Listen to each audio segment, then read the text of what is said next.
Alam mo ba na wishes come true? Natutupad ang pangarap mo. Maglakad ka ng 10 hakbang, papalayo sa bed. 5, 6, 7, 8, 9, 10.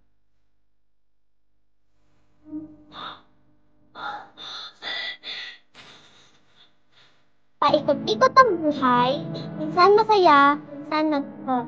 Pero pagkatapos ng malungkot, sasaya ulit. Gusto mo bang maging masaya? Pumunta ka sa treehouse. Hoy! Ako ang Jimmy. Sa inyo lang ito. Pangako ko sa'yo, tatanggalin ko ang lungkot sa puso mo. Para, masaya ka na habang buhay. Promise ko yan sa'yo. Salamat, Iskoy. Promise mo yan, ha? Pwede ko bang iwan ang baston to? Hindi yata. Pangako din, Iskoy. Hindi kita iiwan.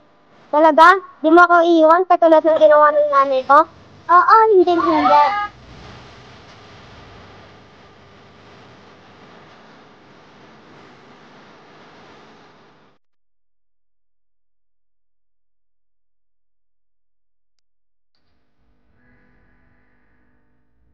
Kanina ka pa ba dito?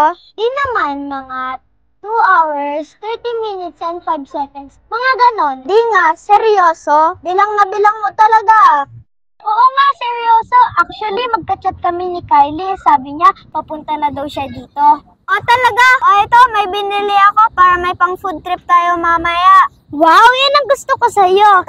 Sweet. Thank you, Jad, ah. Walang anuman, basta para sa'yo. Ibibigay ko pati buhay ko. Kinikilig pa. Boom! Corny mo. Oops, wait lang.